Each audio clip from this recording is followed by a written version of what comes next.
Hi everyone, welcome to study word classes. तो friends, आज ये चैप्टर 2 है। जैसा कि सभी को पता है कि हम लोग सोशल साइंस एनसीईआरटी क्लास 6 की हिस्ट्री डिस्कस कर रहे हैं।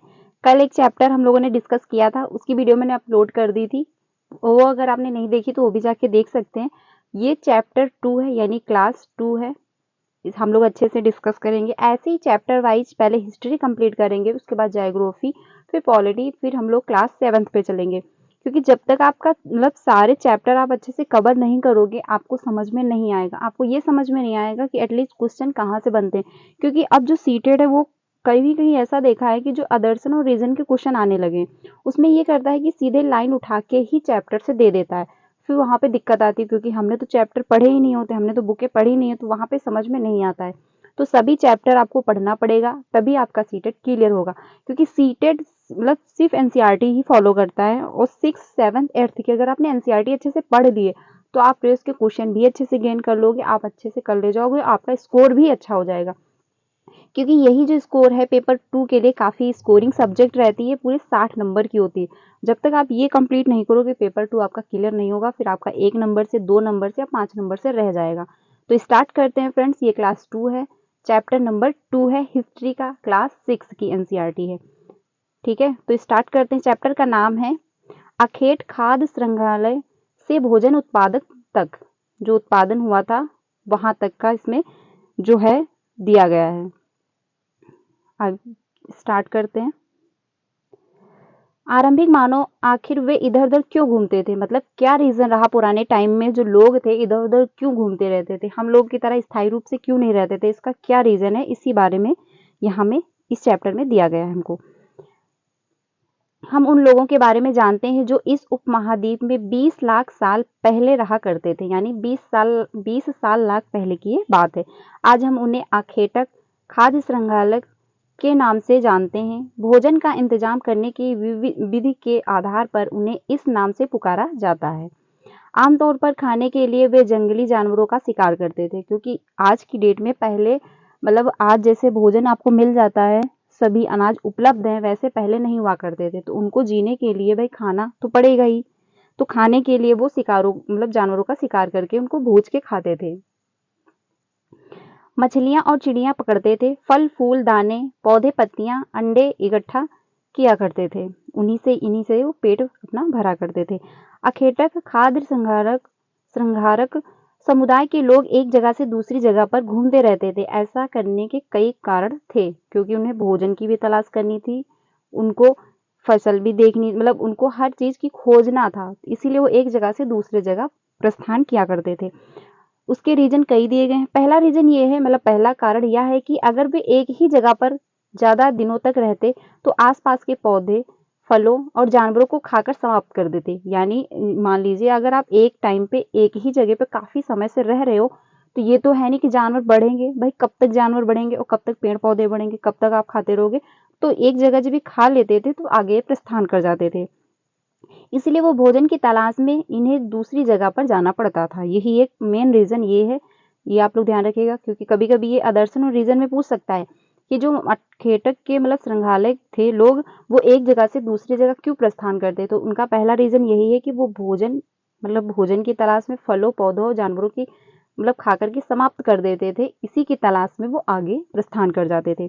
दूसरा कारण है कि यह जानवर अपने शिकार के लिए या फिर हिरण और मवेशी अपना चारा ढूंढने के लिए एक जगह से दूसरी जगह जाया करते थे। यानी शिकार करने के लिए भी एक जगह से दूसरी जगह प्रस्थान करते थे, और वो चारा जो मवेशी अपना चारा ढूंढने के लिए भी जाया करते थे। इसीलिए इन जानवरों का शिकार करने वाले लोग भी इनके पीछे पीछे जाया करते थे। ये दूसरा कारण है। आगे चलते हैं, तीसरा कारण देखते हैं। तीसरा कारण यह है कि पेड़ों और पौधों में फल फूल अलग अलग मौसम में आते हैं। यानी आप सभी को पता है, अभी आप देख लीजिए जलवायु के हिसाब से फल पौधे आते रहते हैं, मौसमी सब्जियां भी उसी हिसाब से आती हैं। इसीलिए लोग इनकी तलाश में उपयुक्त मौसम के अनुसार अन्य इलाकों में घूमते थे। ये भी इनका एक रीजन था। और चौथा कारण यह है कि पानी के बिना किसी भी प्राणी या पेड़ पौधे का जीवित रहना संभव नहीं होता है, और पानी झीलों झरनों तथा नदियों में ही मिलता है। ये भी बात सही, क्योंकि आज की डेट में पहले के ज़माने में जो था वो नदियाँ ही थी, झीलें थी, उन्हीं से पानी मिलता था। यदि कई नदियों और झीलों का पानी काफी नहीं कभी नहीं सूखता, कुछ झीलों और नदियों में पानी बारिश के बाद ही मिल पाता। इसीलिए ऐसी झीलों और नदियों के किनारे बसे लोगों को सूखे मौसम में पानी की तलाश में इधर-उधर जाना पड़ता था, क्योंकि अगर पानी बारिश नहीं हुई तो उस नदी का तो पानी सूख चुका है, तो उनको पानी की तलाश करने के लिए भी आगे जाना पड़ता था। आगे चलते हैं। 4 पॉइंट ये क्लियर हो गए कि आखिर क्या रीज़न था कि वो एक जगह से दूसरी जगह प्रस्थान करते थे या एक जगह से दूसरी जगह जाते थे। आगे चलते हैं। आरंभिक मानव के बारे में जानकारी कैसे मिलती है, यानी जो प्राचीन काल में जो लोग रहते थे उनके बारे में जानकारी आपको कैसे मिलती है? तो उनकी जो जानकारी आपको पुरातत्वविदों में देखने को मिलती है, जिनका निर्माण और उपयोग अखेटक खाद्य संग्रह किया करते थे। यह संभव है कि लोगों ने अपने काम के लिए पत्थरों, लकड़ियों, हड्डियों और औजार बनाए थे, क्योंकि उसका भी प्रयोग वो करने लगे थे। इनमें से पत्थरों के औजार आज भी बचे हैं। जो पत्थर के औजार पुराने टाइम में थे वो आज भी आपको कुछ ऐसे हैं जगह पे देखने को मिलेंगे। इनमें से कुछ औजार का उपयोग फल फूल काटने, हड्डियां और मांस काटने तथा पेड़ों की छाल और जानवरों की छाल उतारने के लिए किया जाता था। कुछ के साथ हड्डियों या लकड़ियों के मुट्ठे लगाकर भाले और वाण जैसे हथियार बनाए जाते थे। कुछ औजार से लकड़ियां काटी जाती थी। लकड़ियों का उपयोग ईंधन के साथ साथ झोपड़ियां और औजार बनाने के लिए भी किया जाता था, जो वहां के टाइम में औजार बनाए जाते थे। आगे चलते हैं। ये यहाँ पे देख सकते हैं, इस तरीके के होते थे औजार। पत्थर के औजार का उपयोग बाएं इंसान के खाने योग्य जड़ों और खोदने के लिए किया जाता था, और दाएं हाथ के जो औजार होते थे दाएं जानवरों की छाल से बने वस्त्रों को सिलने के लिए किया जाता था। यहाँ से अगर स्टेटमेंट पूछ लिया जाए आपसे कि बाएं हाथ का जो औजार था वो किसके लिए प्रयोग किया जाता था, तो आप कह सकते हो इंसान के खाने योग्य जड़ों को खोदने के लिए प्रयोग किया जाता था। और दाहिने हाथ के जो औजार बनते थे वो वस्त्रों को सिलने, ठीक है, जानवरों की खाल उतारने और वस्त्रों को सिलने के लिए काम में किया जाता था। यहाँ से भी आपका स्टेटमेंट बन सकता है, तो ये भी आप लोग ध्यान रखिएगा। अब आप बताइए, अगर आपने ये चैप्टर नहीं पढ़ा होता तो आप ये नहीं बता सकते थे कि पुराने टाइम में दाएं हाथ के जो औजार बनते थे वो किस लिए बनते थे, भाई उनका क्या रीजन था? क्योंकि दुनिया में अगर कोई भी वस्तु बनी है तो किसी ना किसी रीजन से ही बनी है, कुछ भी फालतू का नहीं है दुनिया में। तो अगर आपने स्टेटमेंट अगर आपने बुक नहीं पढ़ी होती, ये चैप्टर नहीं पढ़ा, तो आप ये स्टेटमेंट अगर आ जाएगा पेपर में तो आप सॉल्व नहीं कर पाओगे। इसीलिए अब आपको चैप्टर सभी पढ़ने पड़ेंगे। आगे चलते हैं। रहने की जगह निर्धारित करना। तो ये रहने की जगह निर्धारित करने में जहाँ पर अखेटक खाद्य संग्रहों के होने का परिणाम मिलते हैं, उन्हें अलावा भी और कई स्थानों पर अखेटक खाद्य संग्रह रहते थे। मानचित्र में ये आपका मानचित्र है। मानचित्र भी आपको समय के अनुसार जब आप पढ़ाई करो तो डेली नहीं, हफ्ते में 1-2 बार मानचित्र को भी अच्छे से चेक करिए, क्योंकि मानचित्र से भी क्वेश्चन बनते हैं। पड़ोसी राज्य पूछ लेगा, कौन सी नदी कहाँ पे है, क्या है, तो ये सब आ जाता है। मानचित्र से 1-2 क्वेश्चन आपके बन जाते हैं। आगे चलते हैं। भीमबेटिका से भी क्वेश्चन हर बार आता है आपके एग्जाम में, तो भीमबेटिका को भी आप लोग पढ़िएगा। यहाँ पे लिखा हुआ है, चूंकि पत्थर के उपकरण बहुत महत्वपूर्ण थे, इसीलिए लोग ऐसे जगह ढूंढते रहते थे जहां वे अच्छे पत्थर मिल सके। तो पत्थरों की भी खोज करने के लिए वे एक स्थान से दूसरे स्थान प्रस्थान जाया करते थे। अब बात कर लेते हैं भीमबेटिका। भीमबेटिका जो है कहाँ है, क्वेश्चन बन सकता है कि भीमबेटिका आधुनिक में कहाँ स्थित है, तो वो मध्य प्रदेश में है भीमबेटिका, ये भी आप लोग ध्यान रखिएगा। इस पूरा स्थल पर गुफाएं व कंदराएं मिलती हैं। लोग इन गुफाओं में इसलिए रहते थे क्योंकि यहाँ उन्हें बारिश, धूप, हवा में राहत मिलती थी। जो भीमबेटिका है, ये गुफाएं नर्मदा घाटी के पास हैं। जो गुफाएं हैं ये कहाँ पे, नर्मदा घाटी के पास में स्थित हैं। ठीक है, ये आप लोग यहाँ तक पॉइंट याद रखिएगा। आगे चलते हैं। ये जो एक सेल बनी हुई है, जैसे आपने देखा होगा छोटे बच्चे दीवारों पे कुछ ना कुछ चित्र बनाया करते हैं, तो वैसे ही जब पुराने टाइम में लोग रहते थे तो वो भी दीवारों पर कुछ ना कुछ ऐसे चित्र बनाया करते थे। जिन गुफाओं में लोग रहते थे उनमें से कुछ की दीवारों पर चित्र मिलते हैं, जैसे ये चित्र बना हुआ है, वहां पे लोग ऐसे चित्र बना देते थे। इनमें से कुछ सुंदर उदाहरण मध्य प्रदेश और दक्षिण उत्तर प्रदेश की गुफाओं से मिलते हैं। जो अच्छे उदाहरण हैं, अच्छे चित्र बन गए, तो वो मध्य प्रदेश और दक्षिण में उत्तर प्रदेश की गुफाओं से मिलते हैं। इनमें जंगली जानवरों का बड़ी कुशलता से सजीव चित्रण किया जाता है, जैसे कि आप लोग देख सकते हैं, ऐसा लग रहा है यहाँ पे घोड़ा या हिरन दौड़ रहा है। आगे चलते हैं। ये भीमबेटिका है। यहाँ पे देख सकते हैं, ये आपका जो है ये भीमबेटका बना हुआ है। यहाँ से भी क्वेश्चन बनता है, ये कहाँ पे स्थित है आधुनिक में? मध्य प्रदेश में है, ये आप लोग ध्यान रखिएगा। आगे चलते हैं, पुरा स्थल के बारे में देख लेते हैं। पुरा स्थल उस स्थान को कहते हैं जहाँ औजार, बर्तन और इमारतों जैसी वस्तुओं के अवशेष मिलते हैं। यहाँ से क्वेश्चन बन गया आपका कि पुरा स्थल किसको कहते हैं, कौन से स्थान को कहते हैं? तो जहाँ पे औजार जैसे बर्तन हो गए, इमारतें हो गई, वस्तुएं के अवशेष मिलते हैं, उन्हीं को हम पुरा स्थल कहते हैं।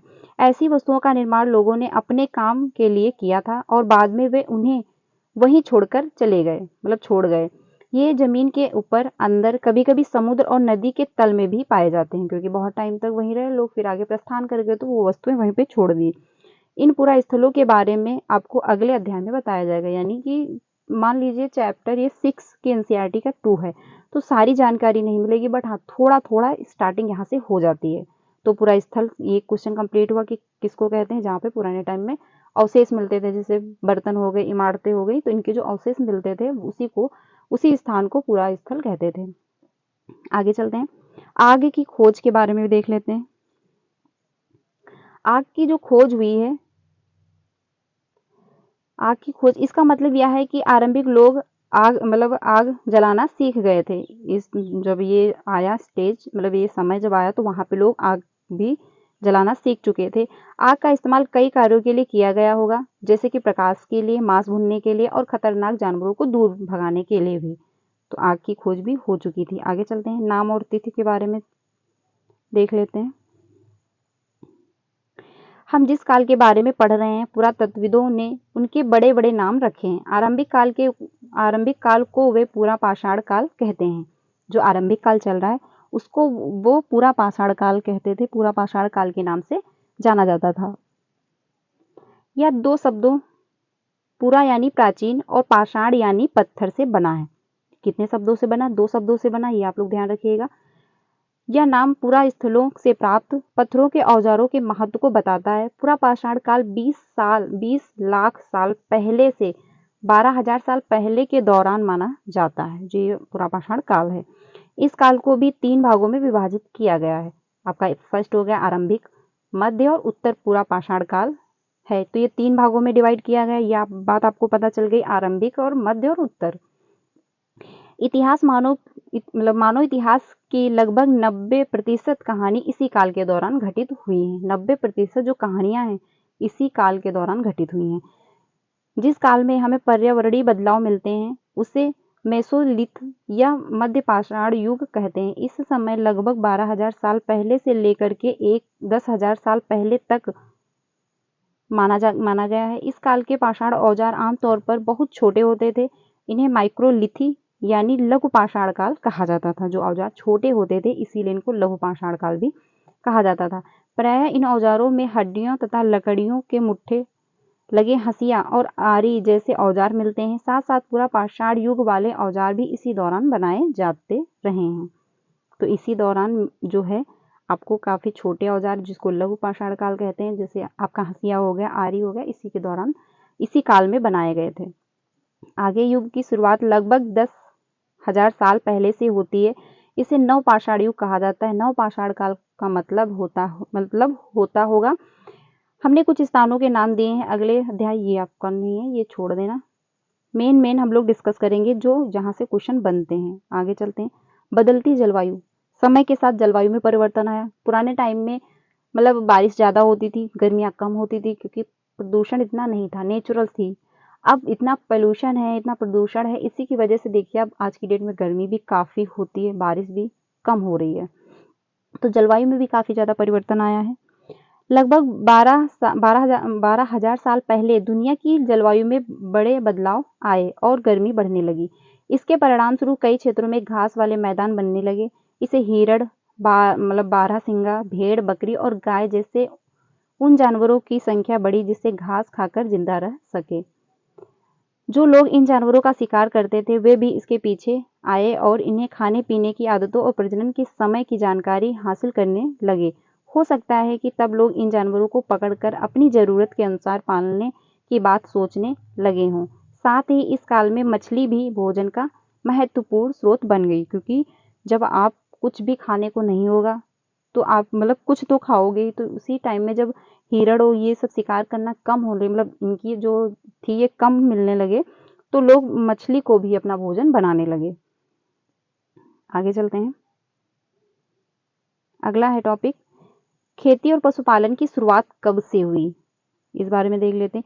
इसी दौरान उपमहाद्वीप के भिन्न भिन्न इलाकों में गेहूं, जौ, धान जैसे अनाज प्राकृतिक रूप से उगने लगे थे। ठीक है, शायद महिलाओं, पुरुषों और बच्चों ने इन अनाजों को भोजन के लिए बटोरना शुरू कर दिया होगा। साथ ही वे यह भी सीखने लगे होंगे कि यह अनाज कहाँ उगते हैं और कब पककर तैयार होते हैं, क्योंकि भाई जब हमको कुछ खाने को मिलेगा तो हर इंसान के दिमाग में थॉट आता है कि एटलीस्ट ये चीज़ कैसे बनी होगी, कहाँ से मिली होगी, कितना प्रोसेस लगा होगा, क्या मतलब क्या है, तो हर इंसान के दिमाग में ये विचार आते हैं। तो तब के ज़माने में भी जो लोग थे वो भी ये सोचने लगे कि ये अनाज जो है कैसे आया, कितना टाइम लगा होगा, कैसे क्या इसका उत्पादन हुआ। ऐसा करते करते लोगों ने इन अनाजों को खुद पैदा करना सीख लिया, क्योंकि जब आप किसी चीज़ मतलब कोई भी अगर टॉपिक है या किसी चीज़ के बारे में आप जानने की इच्छा अगर प्रकट करोगे तो आप उसके बारे में जान लोगे। इस प्रकार धीरे धीरे वे कृषक बन गए कि उन्होंने सोचा कि आखिर जो अनाज है कहाँ से आया है, कैसा क्या इसका है प्रोसेस। तो इस बारे में जब वो जानकारी इकट्ठा करने लगे तो वो धीरे धीरे इसको उगाने लगे। आगे चलते हैं। इसी तरह लोगों ने अपने घरों के आसपास चारा रख करके जानवरों को आकर्षित कर उन्हें पालतू बनाया होगा। तो इसी दौरान वो जो जानवर थे उनको भी पालना शुरू कर दिया। सबसे पहले जिस जंगली जानवर को पालतू बनाया होगा वो कुत्ता था, मतलब कुत्ते व जंगली पूर्वज। तो सबसे पहला जो पालतू पशु है या जानवर है वो कुत्ता ही है। आगे चलते हैं। धीरे धीरे लोग भेड़, बकरी, गाय और सूअर जैसे जानवरों को अपने घर के नजदीक आने को उत्साहित करने लगे।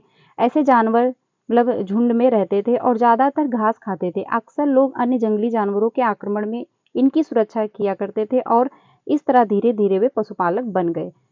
तो पुराने टाइम में कैसे पशुपालन शुरू हुआ, कैसे खेती करनी स्टार्ट की, यानी अनाज कैसे उगना स्टार्ट किया, तो इस बारे में इस चैप्टर में दिया है। यहाँ से आपको ये भी समझ में आ गया। आगे चलते हैं। अगला टॉपिक है घरेलू करण की प्रक्रिया। इसके बारे में देख लेते हैं। लोगों द्वारा पौधे उगने और जानवरों की देखभाल करने के लिए घरेलू करण की प्रक्रिया का नाम दिया गया।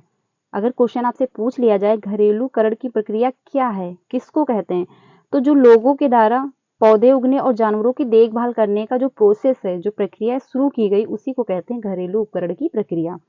यहाँ से आपका एक क्वेश्चन कंप्लीट हुआ। आगे चलते हैं। अपनाए गए ये पौधे तथा जानवर अक्सर जंगली पौधों तथा जानवरों से भिन्न होते थे, क्योंकि जो अपनाए गए जिनको पाला जाएगा तो उनका अलग सिस्टम हो जाएगा और जो जंगल में रहते हैं उनका प्रोसेस अलग होगा, तो वो उनसे भिन्न होते थे। इसी वजह से यह किसी इस प्रक्रिया की तरह अपनाए गए पौधे या जानवरों को लोग चयन करते थे। उदाहरण के तौर पर लोग उन्हीं पौधों या जानवरों का चयन करते थे जिनके बीमार होने की संभावना कम हो। यही नहीं, लोग उन्हीं पौधों को चुनते थे जिन्हें बड़े दाने व अनाज पैदा होते थे, साथ ही जिनकी मजबूती ठंडले अनाज के पके दानों के भार को संभाल सके। ऐसे पौधे बीजों को संभाल कर रखा जाता था ताकि फिर से उगाने के लिए उनके गुण सुरक्षित रह सके।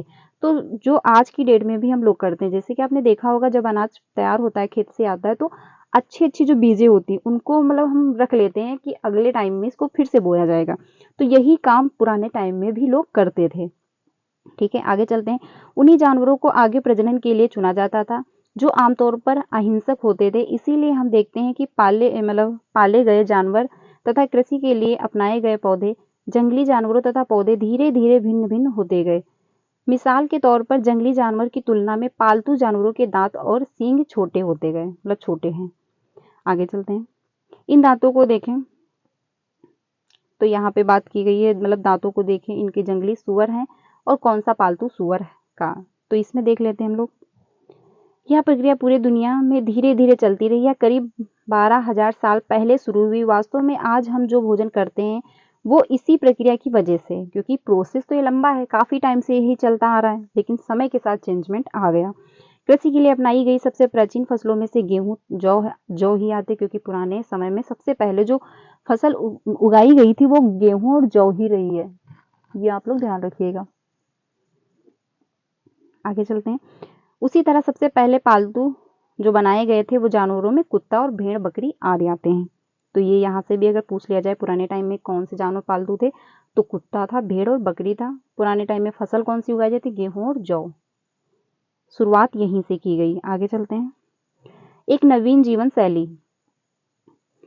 तुम किसी पौधे के बीज को बो कर देखो, तुम पाओगे कि इसे विकसित होने में कुछ वक्त लगता है। आप सभी को पता है कि अगर बीज आपने बोया है तो उसको टाइम तो लगता है उगने में। इसमें कुछ दिन, महीने या फिर कुछ साल तक लग सकता है। इसीलिए जब लोग पौधे उगाने लगे तो उनकी देखभाल के लिए उन्हें एक ही जगह पर लंबे समय तक रहना पड़ा, क्योंकि उन्होंने तो फसल बो दी, अब उसको उगने में, पकने में टाइम लगेगा। तो इसी वजह से वो एक ही जगह पर रुकने लगे। बीज बोने से लेकर फसलों के पकने तक पौधों की सिंचाई करने, खरपतवार काटने, जानवरों और चिड़ियों से उन्हें सुरक्षित रखने जैसे बहुत से काम शामिल थे। कटाई के बाद अनाज का उपयोग बहुत संभाल कर करना पड़ता था, तो इसीलिए धीरे धीरे ये कृषि भी शुरू हो गई। अनाज और भोजन के बीज दोनों ही रूपों में बचा कर रखना आवश्यक था। इसीलिए लोगों को इसके भंडार की बात सोचनी पड़ी, क्योंकि अगर अनाज हुआ है तो लंबे समय तक उसको बचाकर भी तो रखना पड़ेगा खाने के लिए। तो इसके बारे में भी लोगों ने भंडार की बात सोची। बहुत से इलाकों आगे चलते हैं। बहुत से इलाकों में लोगों ने मिट्टी के बड़े बड़े बर्तन बनाए, टोकरियां बुनी या फिर जमीन में गड्ढा खोद कर ही उसी के अंदर अनाज रख देते थे। तो ये बात समझ में आई कि भोजन संग्रह जो पूछ लिया जाए कि पुराने टाइम में लोग भोजन को कैसे संग्रहित करते थे, कैसे इकट्ठा करके सुरक्षित रखते थे, तो वो हो जाएगा आपका बड़े बड़े बर्तन मिट्टी के बना लेते थे, या टोकरियां बुन लेते थे, या जमीन के अंदर गड्ढा करके उसमें सुरक्षित रख देते थे। आगे चलते हैं। जानवर चलते फिरते खाद्य भंडार, इसके बारे में भी हम लोग देख लेते हैं। जानवर बच्चे देते थे जिनकी संख्या बढ़ती है। अगर जानवरों की देखभाल की जाए तो उनकी संख्या तो बढ़ती है, साथ ही उनसे दूध भी प्राप्त होता था। भोजन का एक अच्छा स्रोत है। यही नहीं, जानवरों से हमें मांस भी मिलता था। दूसरे शब्दों में पशुपालन भोजन के भंडारण का एक तरीका था। तो जब हम जानवर पालने लगे पुराने टाइम में, तो उनसे भी इनको काफी, जैसे दूध हो गया, मांस वास भी इनको प्राप्त होने लगा। तो ये भी पशुपालन का एक भंडार का एक तरीका बना। आगे चलते हैं। आगे आरंभिक कृषकों और पशुपालकों के बारे में पता करें कि स्टार्टिंग में कैसे ये शुरू हुए। तो देख लेते हैं। क्या तुम्हें कई नीली वर्ग, ये यहाँ से क्वेश्चन नहीं आएगा, यहाँ से स्टार्ट करते हैं। जहाँ पुरातत्वविदों को शुरुआती कृषकों और पशुपालकों के होने के साक्ष्य मिलते हैं, ये पूरे उपमहाद्वीप में पाए जाते हैं। तो ये जितने भी साक्ष्य मिले हैं, कृषि कहाँ से हुई, अनाज कैसे उगाया गया, जैसे जानवर कैसे पालना स्टार्ट किया गया, तो ये सब उपमहाद्वीप में ही आपको मिलते हैं। इनमें सबसे महत्वपूर्ण पश्चिमोत्तर क्षेत्र में, आधुनिक कश्मीर में और पूर्वी तथा दक्षिणी भारत में पाए गए। आगे चलते हैं। वास्तव में ये निर्दिष्ट स्थान कृषकों और पशुपालकों की बस्तियां थी। यह नहीं, इसे जांचने के लिए वैज्ञानिक खुदाई में मिले पौधों और पशुओं की हड्डियों के नमूनों का अध्ययन करते हैं। इनमें से सबसे रोचक जले हुए अनाज के दोनों के अवशेष हैं। ऐसा लगता है कि ये गलती से या फिर जानबूझकर जलाए गए होंगे। तो ये यहाँ से क्वेश्चन नहीं आएगा, क्योंकि ये कैसे वहां पे क्या मिला था इस बारे में है। आगे चलते हैं हम लोग स्थायी जीवन की ओर। यहाँ देख लेते हैं कि यहाँ से भी क्वेश्चन बन जाते हैं। पुरातत्वविदों को कुछ पुरास्थलों पर झोपड़ियों और घरों के निशान मिलते हैं, क्योंकि जब लोग रहते थे तो झोपड़ियां भी होंगी, घरों के निशान भी आपको वहां पे देखने को मिले होंगे। जैसे कि भुर्ज होम, वर्तमान कश्मीर में लोग गड्ढे के नीचे घर बनाते थे, जिन्हें गर्तवास कहा जाता था। इनमें उतरने के लिए सीढ़ियां होती थी, इससे उन्हें ठंड के मौसम में सुरक्षा मिलती थी। पुरातत्वविदों की झोपड़ी के अंदर और बाहर दोनों स्थानों पर आग जलाने की जगह मिलती है। ऐसा लगता है कि लोग मौसम के अनुसार घर के अंदर या बाहर खाना पकाते होंगे। बहुत सारी जगहों से पत्थर के औजार भी मिलते हैं, इनमें से कई ऐसे जो पूरा पाषाण युगीन उपकरणों से भिन्न हैं। तो ये भी वहां पे पाया गया है, इसीलिए इन्हें नवपाषाण युग का माना जाता है। इनमें से वे औजार भी हैं जिनकी धार और अधिक पैना करने के लिए उन पर पालिश चढ़ाई जाती थी। ओखली और मूसल का प्रयोग अनाज तथा वनस्पति से प्राप्त अन्य चीज की पीसने के लिए किया जाता था। तो इसका भी वहां पे ओखली का प्रयोग किया जाता था, क्योंकि अनाज को भी पीसना होता था। आज हजारों साल बाद भी ओखली और मूसल का प्रयोग अनाज पीसने के लिए किया जाता रहा है। तो ये बहुत लंबे टाइम से आ रहा है, मतलब अभी भी चल रहा है। उसी तरह प्राचीन प्रस्तरयुगीन औजारों का निर्माण और प्रयोग लगातार होता रहा है। कुछ औजार हड्डियों से भी बनाए जाते थे। ये यहाँ पे देख सकते हैं, ये ऐसे औजार बनते थे पुराने टाइम में। ठीक है, आगे चलते हैं हम लोग। नवपाषाण युग के पुरास्थलों के कई प्रकार की मिट्टी के बर्तन मिलते हैं। कभी कभी इन पर अलंकरण भी किया जाता है। बर्तनों के उपयोग चीजों को रखने के लिए किया जाता था। धीरे धीरे लोग बर्तनों का प्रयोग खाना बनाने के लिए भी करने लगे। पहले इसको जब बनाया गया तो इसमें अनाज सुरक्षित रखने के लिए बनाया गया, लेकिन जब धीरे धीरे फिर लोग इस पे क्या करने लगे, खाना भी बनाना शुरू कर दिया इसी बर्तनों में। चावल, गेहूं तथा दलहन जैसे अनाज अब आहार का महत्वपूर्ण हिस्सा बन गए थे। इसके साथ साथ अब लोग कपड़े भी बुनने लगे थे, क्योंकि जब भाई खाने को मिलने लगा तो अब वो पहनने के बारे में भी सोचेंगे, तो कपड़े भी बुनना उन्होंने स्टार्ट कर दिया। इसके लिए कपास जैसे आवश्यक पौधे उगाए जा सकते थे। तो जब कपास भी कपड़ों के लिए वो उगाना शुरू कर रहे थे। आगे चलते हैं। क्या ये परिवर्तन हर जगह एक साथ ही आ गए होंगे? ऐसी बात नहीं है। इस तरह जहाँ कई जगहों पर स्त्री पुरुष शिकार और भोजन संग्रह करने का काम करते रहे थे, वहीं अन्य लोग ने हजारों सालों से दरमियान धीरे धीरे खेती और पशुपालन को अपना लिया। बहुत जगह लोग मौसम के मुताबिक बदल बदल कर अपनी जीविका चलाया करते थे। तो धीरे धीरे ये परिवर्तन होने लगा। आगे चलते हैं। यहाँ से भी क्वेश्चन बनता है मेहरगढ़ से।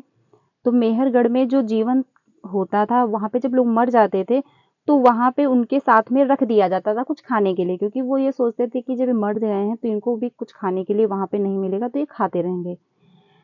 इसके बारे में भी हम लोग देख लेते हैं। मेहरगढ़ ढूंढे, यानी यह ईरान जाने वाले सबसे महत्वपूर्ण रास्ते बोलर दर्रे के पास एक हरा भरा समतल स्थान है। मेहरगढ़ संभवतः वह स्थान है जहाँ के स्त्री पुरुष ने इसके इलाके में सबसे पहले जौ गेहूं उगाना और भेड़ बकरी पालना शुरू किया था। मेहरगढ़ में सबसे पहले शुरू हुआ था, मतलब जौ और गेहूं भेड़ बकरी पालना सबसे पहले मेहरगढ़ से ही स्टार्ट किया गया था। ये आप लोग ध्यान रखिएगा। आगे चलते हैं। यहाँ विभिन्न प्रकार के जानवरों की हड्डियां मिलती हैं। इनमें से हिरण तथा सूअर जैसे जंगली जानवरों तथा भेड़ और बकरियों की भी हड्डी मिलती है। मेहरगढ़ में इसके अलावा चौकोर तथा आयताकार घरों के अवशेष भी मिलते हैं। प्रत्येक घर में 4 या उससे ज्यादा कमरे हैं, जिनमें से कुछ संभवतः भंडार के काम आते होंगे। तो ये ऐसा जो ये बना हुआ चित्र है आप लोग देख सकते हैं, ऐसे ही बने होते थे। 4 कमरे बने होते थे, आयताकार बने होते थे। तो ये मेहरगढ़ में ऐसे ही घर आपको देखने को मिलते हैं। आगे चलते हैं। मृत्यु के बाद सामान्यता मृतक के संगे संबंधी उसके प्रति सम्मान जताते थे। लोगों की आस्था थी कि मृत्यु के बाद भी जीवन है, यानी लोग मर गए उसके बाद भी वो जीवित हैं। इसीलिए कब्र में मृतकों के साथ कुछ सामान भी रख देते थे। ये मेहरगढ़ की विशेषता है। मेहरगढ़ के घर का चित्र है। मेहरगढ़ के घर में शायद ऐसे दिखते होंगे, तो ये चित्र बनाया गया, ये आप लोग देख सकते हैं, मेहरगढ़ का ही चित्र है। ऐसे घर वहां पे बनते थे। आगे देखते हैं। में ऐसी कई कब्रें मिलती हैं जिनमें एक कब्र में मृतक के साथ एक बकरी को भी दफनाया गया था। संभवतः इसे परलोक में मृतक के खाने के लिए रखा गया होगा। तो अगर ये पूछ लिया जाए कि ऐसी कौन सी जगह है जहाँ पे मृतक के साथ बकरी को भी दफनाया गया था, तो वो मेहरगढ़ है। यहाँ से भी आपका एक क्वेश्चन कंप्लीट हुआ। आगे चलते हैं। ये यहाँ पे देख सकते हैं, ये बना हुआ है, उसके साथ में बकरी भी वहां पे दफना दी गई थी। तो ये चैप्टर फ्रेंड्स कंप्लीट हुआ। यहाँ पे क्वेश्चन ऐसे ही दिया गया, कल्पना करके सीखें। तो आप लोग ये ध्यान रखिएगा, मेहरगढ़ से अगर आए क्वेश्चन तो मेहरगढ़ की ये विशेषता है, क्योंकि लोग वहाँ ये मानते थे कि अगर लोग की मृत्यु हो चुकी है तो उसके बाद भी वो जीवित है, उनका जीवन है, तो उनके खाने के लिए वो जब उनको दफनाया जाता था तो उसके साथ भी कुछ रख दिया जाता था। तो अगर ये क्वेश्चन बन जाए, जैसे मैंने अभी इसके पहले रिपीट किया कि कहाँ की ये विशेषता है जो मृतक के साथ बकरी भी दफनाई गई थी, ये कहाँ मिला, जो अवशेष है इसको कहाँ से प्राप्त किया गया, तो आपका मेहरगढ़ हो जाएगा। कहाँ पे ऐसे घर बनते हैं जो आयताकार 4 कमरों के साथ, ये आपका मेहरगढ़ की विशेषता है। तो फ्रेंड्स ये चैप्टर 2 था, मैंने अच्छे से एक्सप्लेन किया है या नहीं किया है तो आप लोग कमेंट सेक्शन में अपनी राय ज़रूर दीजिएगा। ऐसे ही करके हम लोग कल क्लास 6 की एनसीईआरटी हिस्ट्री का चैप्टर 3 डिस्कस करेंगे। कल की वीडियो बिल्कुल भी स्किप मत करिएगा। डेली अब आपको शाम 5 बजे एनसीईआरटी मिलती रहेगी जो कि सीटेट पेपर 2 की होगी। तो फ्रेंड्स अगर वीडियो अच्छी लगी तो उसको लाइक करिएगा। सीडीपी की भी वीडियो हम लोग डिस्कस करने लगे हैं क्लास, तो उसकी भी आपको 3 बजे क्लास मिलेगी, वो भी आप लोग अटेंड करिएगा। ऐसे ही करके हम लोग सारे मतलब चैप्टर कंप्लीट कर लेंगे। सीडीपी में हमने आपके साथ जीन पियाजे टॉपिक डिस्कस किया है, तो वो 3 बजे आपको वीडियो मिलेगी, वो ज़रूर देखिएगा। अगर आपने नहीं देखा तो उसको भी जाके चेक करिएगा। ऐसे ही करके हम लोग सीडीपी की क्लास 3 बजे आपको देंगे और 5 बजे आपको एनसीईआरटी सोशल साइंस की भी क्लास मिलती रहेगी, 6th 7th 8th की भी। उसके बाद जब ये सब कुछ कंप्लीट हो जाएंगे सारे चैप्टर, फिर हम लोग प्रैक्टिस भी करना स्टार्ट कर देंगे। तो अगर वीडियो अच्छी लगी तो उसको लाइक करिएगा, ज़्यादा से ज़्यादा अपने फ्रेंड को भी शेयर कीजिएगा। मिलते हैं नेक्स्ट वीडियो में। Thank you so much.